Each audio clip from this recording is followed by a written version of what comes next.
High everyone, welcome to Dola's diary. আজকের দিনটা আমার কাছে খুবই স্পেশাল ছিল, কারণ আজকে আমি যাব আমার সব থেকে প্রিয় একটা জায়গায়। তাই সকাল সকাল রেডি হয়ে গেছি। তো চলো যাওয়া যাক। তোমরা থাম্বনেল দেখে তো বুঝেই গেছো আজকে আমি কোথায় যাব। ঠিক ধরেছো, আজকে আমি যাব ইস্কন, আর আমি ভীষণ এক্সাইটেড। পৌঁছে গেলাম মেট্রো স্টেশনে, আর অপেক্ষায় আছি আমার একটা বান্ধবীর, কারণ আমি আর ও দুজনে একসাথেই যাব। আর টিকিট কাটাও ডান। অনেক দিন ধরেই ভাবছিলাম যে কবে যাব, আর আজ সেই দিনটা কিন্তু চলেই এলো, আর আমি ভীষণ হ্যাপি। আর বলতে বলতে আমার সেই বান্ধবী কিন্তু চলে এলো। এবার কিছুটা অপেক্ষা, আর তারপরেই পৌঁছে যাব আমার সব থেকে প্রিয় জায়গায়। ফাইনালি কিন্তু আমরা পৌঁছে গেলাম ইস্কন মন্দির, আর এটা হচ্ছে কলকাতার মিন্টু পার্ক। আশা করি তোমরা সবাই জানো। আর বাইরে থেকে মন্দিরটা দেখে একটা আলাদাই অনুভূতি হচ্ছিল।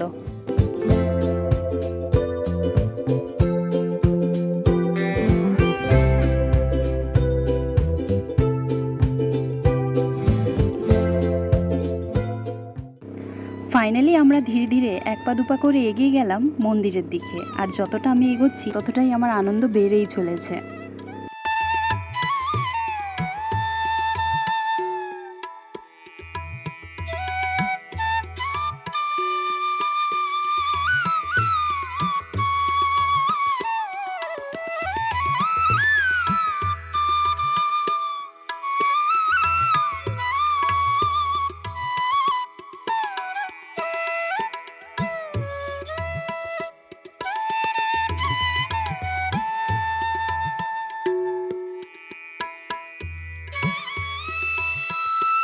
আমরা যখন পৌঁছেছি তখন কিন্তু মন্দির খোলার টাইম হয়নি।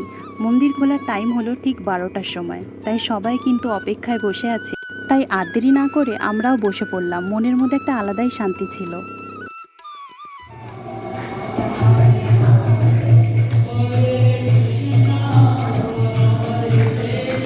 ঠিক 12টার সময় মন্দিরের দরজা খোলা হলো, আর সাথে সাথে সবাই হাত তুলে গান গাইতে শুরু করলো। সত্যি এই অনুভূতিগুলো সম্পূর্ণ আলাদা।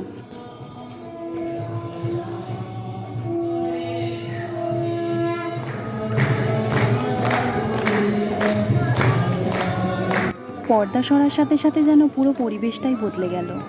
এই মোমেন্টগুলো আমি বলে বোঝাতে পারবো না। একটা আলাদা রকম শান্তি ছিল। সব কিছু মিলিয়ে একটা ম্যাজিক্যাল মোমেন্টস।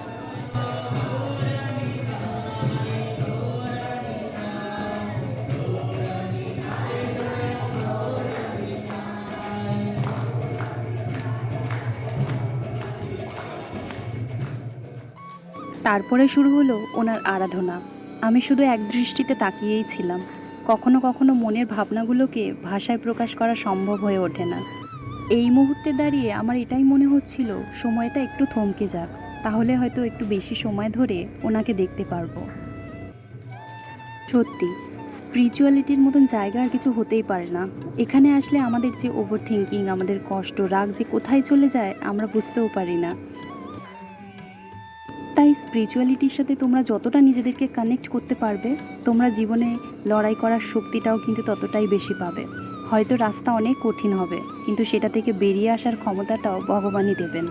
যারা স্পিরিচুয়ালিটির সাথে যুক্ত আছো তারা এই ভাইবসটাকে ফিল করতে পারবে।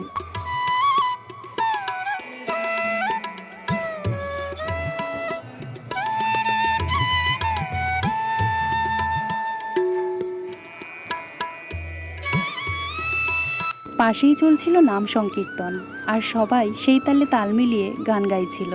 আমিও তাদের সাথে তাল মিলিয়ে আনন্দ সহকারে গান গাইছিলাম।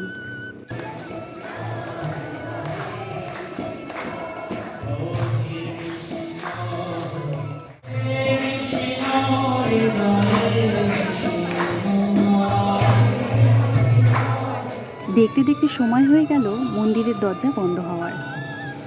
ঠিক 1টার সময় কিন্তু মন্দিরের দরজা বন্ধ হয়ে যায়।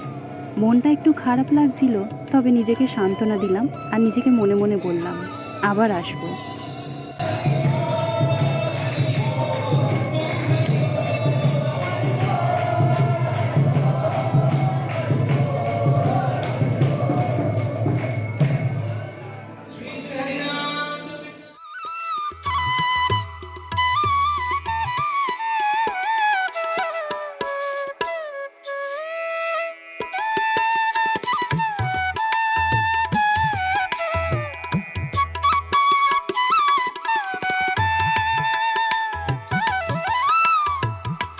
ফাইনালি প্রণাম করে ধীরে ধীরে এগিয়ে গেলাম প্রসাদ খাওয়ার জন্য।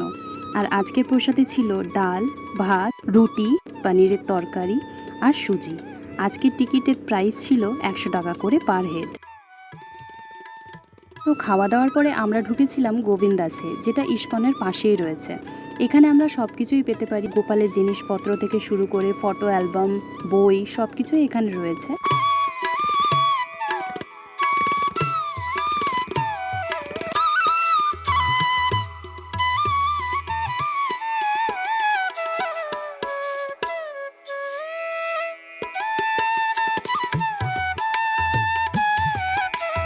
তো কিছু জিনিস আমিও এখান থেকে কিনেছিলাম। কেমন লাগলো কঙ্কনা? অপূর্ব। দেখো, এটা বন্ধুরা বলে বোঝানো যাবে না, এটা যে যার মনের ভক্তি। আমার তাই তো মনে হয়, তাই না? মানে সিরিয়াসলি এটা কিছু বলতে পারছি। ভীষণই ভালো লাগলো ইস্কনে এসে। আর আমি তো ফার্স্ট টাইমই এসেছি, তো আমার ভীষণ ভালো লেগেছে। আমি এর আগে এসেছি, কিন্তু এখন যেন আরো আরো অনেক, মানে তবে আমি চাই তোমরাও একদিন আসো, একদম একদম এসে দেখে যেও, একদম ঘুরে যেও, অপূর্ব লাগবে সত্যি। যারা আসোনি তারা প্লিজ এসো, অবশ্যই আসতে। তো ফাইনালি ইস্কন থেকে বেরিয়ে আমরা পৌঁছে গেছিলাম নন্দনে।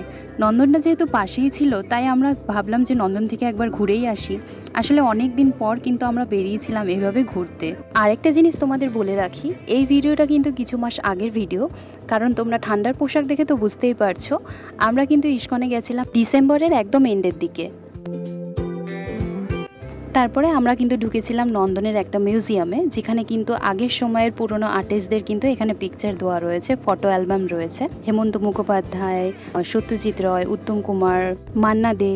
এখানে কিন্তু খুব সুন্দর সুন্দর গানও বাজছিল, অনেক পুরনো সময়ের যে গানগুলো ছিল এগুলো বাজছিল, কিন্তু আমি দিতে পারবো না বিকজ অফ কপিরাইট, বাট ভীষণ ভালো লাগছিল।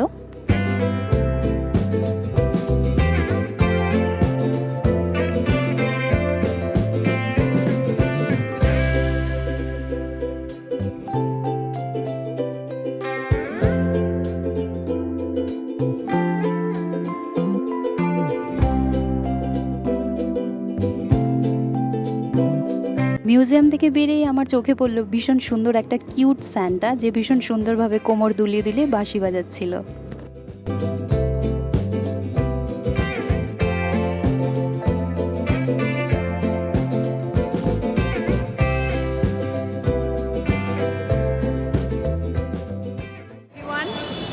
নন্দন থেকে বেরিয়ে আমরা এখন এখানে বসে আছি, নন্দন থেকে বেরোইনি আমরা এখন আমরা নন্দনেই বসে আছি। আর কঙ্কনার সময় কেমন কাটলো আজকে? সময় খুবই ভালো কেটেছে। এনজয় করে এই সময়টা যদি একটু দাঁড়িয়ে ভালো। এক্স্যাক্টলি, অনেকদিন পরে আমরা বেরোলাম আর প্রচুর এনজয় করেছি। তো আমি ঠিক করেছি যে এবারে মাঝে মাঝে আমরা দুজন বেরোবো। একদম আমরা দুজনেই বেরোবো। আমরা ঠিকই করে নিয়েছি যে আমরা কোথাও না কোথাও তো যাবোই, না কোথাও। একদম মানে রিল্যাক্স মুড যাকে বলে, একদম এটা লাইফে ভীষণ ইম্পর্টেন্ট। একটা মোস্ট ইম্পর্টেন্ট হচ্ছে পজিটিভিটি আর রিল্যাক্সেশন এন্ড স্ট্রেস। একদম। তো আজকের ভিডিওটা আমরা এখানেই শেষ করছি। তোমাদের ভিডিও কেমন লাগলো অবশ্যই জানিও। ভালো লাগলে কি করতে হবে জানো তো? সাবস্ক্রাইব করতে হবে। তো চ্যানেলটাকে সাবস্ক্রাইব করে দিও। দেখা হবে পরের ভিডিওতে। টাটা।